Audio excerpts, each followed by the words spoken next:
Published 2003 Eastern Daylight Saving Time, the 2nd of June 2018. Updated 2003 Eastern Daylight Saving Time, the 2nd of June 2018. For most of us, the thought of working with our partners is an alarming prospect.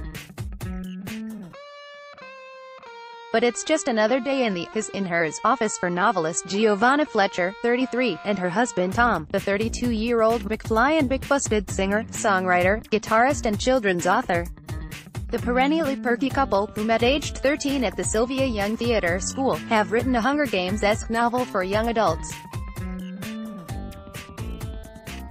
The first of a planned trilogy, Eve of Man is set in a dystopian future where no baby girls have been born for 50 years, until the arrival of Eve, who at the age of 16 is charged with ensuring the continuation of the human race. Tom wears suit, top man, jumper, Reese, glasses, cutler and gross. Giovanna wears dress, juice tricot. The story is told from the perspective of Eve, whose chapters Giovanna wrote, and her love interest Bram, authored by Tom. It's a compelling read, and its creators have formed. Giovanna has 7 romance novels and a motherhood memoir under her belt, while Tom is currently working on the animated movie version of his best-selling book The Christmasaurus. The couple live in the London suburb of Northwood with their sons Buzz, 4, and Buddy, 2, with a third baby due in September. But you'll know that already if you're one of their 3.5 million followers on social media. They're big sharers when it comes to their lives, and famed for cutesy baby announcement vlogs. The latest one featured a snowman with an ultrasound photo. In the flesh, they're less twee than you might expect, with a nice line and spiky banter that stays just the right side of bickering. Tom wears suit, top man, jumper, Reese, shoes, grandson, glasses, cutler and gross, socks, Jonathan Aston. Giovanna wears dress, juice tricot, shoes, Gina, vintage bag, modes, tights, Jonathan Aston. And they're not live streaming every move. They don't look at their phones for the entire 2 hours that we chat. Giovanna is gregarious and warm, while Tom is intense and worldly wise, as is often the way with ex-boy band members who have grown up fast. We talk a lot, she warns. She's not kidding. Giovanna's low down. The idea for Eve of Man had been bubbling under for 5 years. When a friend mentioned that everyone in her NCT group had had boys, Tom and I wondered, what if only boys were born? We made notes on our phones and, by coincidence, went on to have 2 boys ourselves. Over lunch one day my editor asked if Tom and I had ever thought about writing together. I told her about our idea and here we are. Our home offices are across the hallway from each other. Mine is decorated in pastel shades, with inspirational quotes on the wall. Tom's is overflowing with stuff. We need separate offices because I can't bear the sound of his typing. He writes so quickly. At lunchtime, he'll say, "I've done 2,000 words already," and I'm like, "What?" "I've done 250. We work from 9 a.m. until 3:30 p.m. while the children are at nursery, then again from their bedtime at 7 p.m., sometimes until midnight. Then they get up at 5:30 a.m. Recently we said, something has to give, and we've got better at saying no to things. My dad worked his socks off because he wanted to get us to the point where we were comfortable. And when he got there, I was 16. My parents divorced. The work-life balance was so off. I enjoy being pregnant. Before my first pregnancy, I'd hated my body. I'd always seen the faults in it, as women are trained to do, but when I was pregnant it was the best I'd ever felt. Then I had a miscarriage before Buzz and that made me feel more hatred towards it. Second time round, the bump grew quickly, so I got comments, "Is it only one?" That made me feel self-conscious again. After Buddy was born I thought, my body is amazing and I should embrace that. Now I'm trying to channel that feeling again. I spent Mother's Day crying uncontrollably. I had too much going on. I was meant to finish my next solo book and the second Eve of Man book before the new baby comes, but I was struggling. I was on the brink of going down a very dark path mentally that day. I've pushed back on my solo projects. I don't understand why people see being comfortable in a long-term relationship as a negative thing. I love the fact that we're secure. I never worry, oh no, what is Tom going to think? Having children has made us more of a unit. And I don't feel we need to have time alone together without the kids. Our family time counts as quality time for me. I find social media a positive, supportive environment, so when I got trolled recently it caught me off guard. Tom posted a video of us at home and there were comments about me looking a mess because I wasn't wearing makeup, about my weight and the size of my bump. I cried a lot that night. Why do people think they have the right to comment on how other people look? Says Tom, I get more privacy now by sharing our life on social media. We are in control when it comes to sharing things on social media. We sometimes get it wrong. One Halloween, we surprised Buzz with a party. I dressed up as a witch and Tom filmed him catching sight of me and bursting into tears. Seconds later he switched moods, as toddlers do, and was happily having his face painted. But we posted a clip on Facebook that didn't show that bit. People said, how can you scare your child like that? I misjudged it. We'd have shown people the bigger picture. My Happy Mom, Happy Baby book is definitely not a parenting guide or advice book. I don't know what I'm doing, quite frankly. I'm just sharing my own experiences. I talk about everything from my miscarriage to having a newborn and wondering if I've made the right decision, because it's all so overwhelming. It turns out there are so many women who feel that way. The idea for my Happy Mom, Happy Baby podcast came from the book. Every guest has revealed something about motherhood that has made me think, I can't believe you said that, but thank you for sharing. Frankie Bridge talked about slut dropping while dancing with the Saturdays when she was pregnant and being worried that the baby would fall out. Emma Willis, TV presenter and wife of Matt Willis, Tom's McBusted bandmate, is a big support. She's a great sounding board.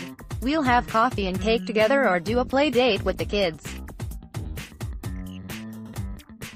She makes a point of asking, how are you, Gee? Sometimes I'll be fine and other times I'll burst into tears. She'll say, why are you crying? I'll be like, I don't know, I'm a very emotional person. When you're in a couple and the other person is really successful, you shouldn't really be making a comparison. You should be focusing on what you are going to achieve. There have been periods when it has been quite quiet for me, but that has shifted over the years.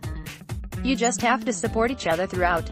Last thing you argued about me getting ready this morning. He gets ready first, taking about 2 hours, and then, finally, it's my turn. Giovanna, I take half an hour. For me, it's always about whose turn it is to get up in the morning with the kids. What was Tom's go yesterday? He slept through. It's like he mysteriously can't hear our children. When did you realize IT was love? Gee, we met at 13 and dated on and off. But it was when we got back together at 18 that something really clicked. For me it was straight away. It took me 5 minutes, it took her 5 years. Gee, well, you did kiss all my friends in that time. What annoys you about each other? Gee, the amount of time it takes him to get ready. She has very irritating sneezes. They're like earthquakes. Most romantic thing you've done. He wrote the McFly song, All About You, for me. She made me a crown from a lollipop sticks and toilet rolls for our wedding anniversary once. I was quite surprised when I opened it. Gee, sheepishly, he'd bought me a mulberry handbag. What would make your life together better? Both more time.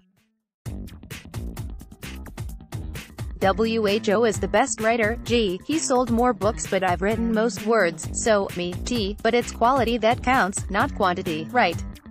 In 3 words my spouse is G, funny, loyal, grumpy. Fun, caring, emotional. Very emotional. Tom's tick. We were always the first couple among our friends to hit the milestones, to get engaged, to move in, to have kids, because we've been together the longest. Our relationship has always been the one thing in life we don't worry about. It's just easy. I look at other people who are single or going through breakups, and it looks so stressful. Tom wears shirt, Sandro. jeans, Levi's, shoes, Branson, Giovanna wears, coat and skirt, Topshop, jumper, Marks, tights, Jonathan Iston. And I was in McFly. He was always understanding of how it consumed my life. It was a tough period for us. I was away constantly. I'd say to her, in 3 months' time, we have an afternoon off, but we'll be in Jersey. However, my absence also meant a focus of her own, which was healthy for our relationship. She had her own ambitions. We've both always been very supportive of each other's work, so writing together felt like a natural step. Growing up in theater school meant I always had discipline. I was the founding member of McFly and worked hard to make it a success. It was a 1 in a million chance and I didn't want to ruin it. The other guys did everything naughty that guys in bands do, not me, though. I was a dictator, the annoying one who set the rules. But it worked. It's bizarre, but I get more privacy now by sharing our life on social media. Before it existed, the only way people could find out what we were up to was to hack our email accounts or steal photos from our private Facebook accounts. There would be paps hanging out at the supermarket to get photos of us looking scruffy. Now we put it out there ourselves and none of that happens. We are in control. We're not constantly filming ourselves and our kids. We don't do any more of that than anyone else. Let's face it, when you're in a park, you see every parent taking selfies with their kids. Our kids don't have iPads and the only thing they use on our phones is the toothbrush timer. I hate seeing kids watching an iPad on a car journey instead of looking out of the window. Signing copies of their new book, left. Baby number 3 on the way, right. Tom says, people forget about the positives to social media, an extended family holiday. I find social media a positive, supportive environment, so when I got trolled recently it caught me off guard, says Giovanna. People forget about the positives to social media. When I was growing up there weren't any other kids who liked singing, dancing and acting. Now you can find people who share your interests online. I prefer to be in my own environment rather than talking to people face to face. That's why I like communicating via YouTube. We probably do overshare, but if I've had a problem, there are likely to be millions of others going through the same thing. If one person talks about that, and everyone connects, that's a huge thing. I had bad problems with depression from my early teens until my mid-20s. The turning point came when I saw Stephen Fry talking about being bipolar in a documentary and I thought, he is describing me in my mind. I cried when I saw it. That's what made me seek help. Of their new novel, Tom says, everyone assumes that when you have a public profile you have an easy ride into anything you want to do. To some extent that's true, but you'll never have longevity unless you're good. He was the fat one in the band with these 3 good-looking, skinny guys. We ate rubbish all day and I put on 2 stone in a year. Then we had to do a naked photo shoot with a magazine and I stopped eating. I lost loads of weight but felt terrible mentally and became really depressed.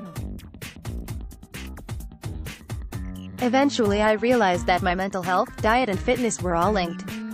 Impending fatherhood gave me a real kick up the bum. I've grown up, learned how to communicate my feelings. I look after my health and fitness and I haven't taken any medication for about 4 years. When my children are older I will make sure they know that mental health problems are nothing to be ashamed of. It can feel so isolating, but in reality there's always someone else who's gone through the same thing. We get raised eyebrows all the time about our sons' names. When you tell the midwife after the birth, it's the first time you've shared the name with anyone.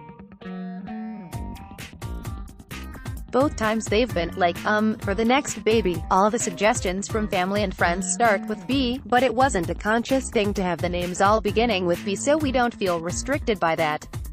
And we're genuinely not fussed whether we have another boy or a girl. There was sniping when I started writing children's books. It took me 2 years to find a publisher. Everyone assumes that when you have a public profile you have an easy ride into anything you want to do. To some extent that's true, but you'll never have longevity unless you're good. I was confident I could do it. I have ridiculous dreams that sound insane. I want to do theme parks. I want to do more movies. I'm very ambitious. Have proper meetings. Carve out time dedicated to talking about the project rather than discussing it over dinner. Casual conversations don't move things forward. Sit down, write things out, plan and focus. Don't be too proud. Even if your efforts aren't polished, it's vital to share your work as you go along. And try not to take criticism personally. Change the scenery. We write in our separate home offices, then go for walks together to discuss changes. Moving around boosts creativity. Designate responsibilities. Make sure you both have defined tasks so you don't bicker about who's in charge or who's working hardest. Eve of Man by Giovanna and Tom Fletcher is published by Michael Joseph. Price £12.99. To order a copy for £9.74, a 25% discount, until the 17th of June, visit mailshop.co.uk/books or call 0844-571-0640. Hair and makeup, Helen Hand. Grooming, Nadine O'Toole. Producer, Esther Malloy. Instagram /@Tom Fletcher or Instagram @Fletcher.